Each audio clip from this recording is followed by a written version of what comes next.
Hi hello welcome to Chinnu informer channel.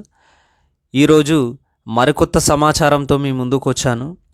అయితే చాలామంది గురుకుల ఆస్పిరెంట్స్ సార్ అపాయింట్మెంట్ ఆర్డర్స్ ఇచ్చారు, కానీ మరి గురుకుల యొక్క పోస్టింగ్ ఎప్పుడు ఉంటుంది అని ఆ విషయం పట్ల కొద్దిగా ఆందోళన చెందడం జరుగుతుంది.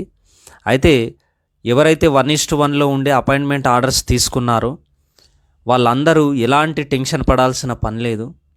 మరి పోస్టింగ్ జాయినింగ్ డేట్ ఎప్పుడు ఉండొచ్చు అంటే, ఇప్పుడు మన రాష్ట్రంలో కానీ దేశంలో కానీ ఆల్రెడీ ఎలక్షన్ కోడ్ అనేది అమల్లో ఉండడం జరిగింది. కాబట్టి ఈ సిచ్యువేషన్లో పోస్టింగ్లు ఇవ్వడం అనేది చాలా వరకు కష్టతరమైనటువంటి పని. మరి ఎప్పుడు ఇవ్వడానికి అవకాశం ఉందంటే, కొందరు మేలో అంటున్నారు, కొందరు జూన్లో అంటున్నారు. మరి క్లారిటీ ఇవ్వండి సార్ అని కొంతమంది అభ్యర్థుల యొక్క సూచన మేరకు ఈ వీడియోని చేయడం జరిగింది. అయితే ఖచ్చితంగా నా అనాలిసిస్ ప్రకారం జూన్లో మాత్రం కన్ఫామ్గా తీసుకోవడానికి అవకాశాలు ఎక్కువగా ఉన్నాయి. ఎందుకంటే మే అంటే అప్రాక్సిమేట్లీగా సమ్మర్ ఉంటుంది కాబట్టి అప్పుడు తీసుకోవడానికి అవకాశాలు తక్కువ.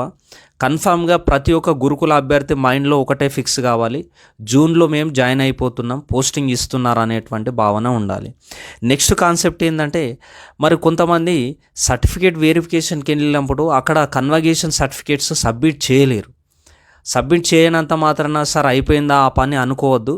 ఖచ్చితంగా మీరు పోస్టింగ్లో జాయిన్ అయిన తర్వాత కూడా మీకు కన్వకేషన్ సర్టిఫికేట్ అనేది 100 కాదు 1000% మీ దగ్గర ఉండాలి. ఖచ్చితంగా కన్వకేషన్ సర్టిఫికేట్ని తీసుకొని వాళ్ళు ఉంటే మీరు ఆన్లైన్లో కానీ ఆఫ్లైన్లో కానీ మీ డిపెండింగ్ ఆన్ యూనివర్సిటీ అది అప్లై చేసుకొని ఖచ్చితంగా మీరు పోస్టింగ్ వచ్చే ముందు వాటిని అప్లై చేసి మీ దగ్గర ఉంచుకోండి 100%. సో కాబట్టి ఇలాంటి ఇంకేమైనా అప్డేట్ కొరకు ఏమైనా డౌట్స్ ఉంటే కామెంట్స్ చేయండి. ఇలాంటి అప్డేట్స్ అందివ్వడానికి చిన్ను ఇన్ఫార్మర్ ఛానల్ ముందుంటుంది. ఆల్ ద బెస్ట్ అందరికీ. జై హింద్.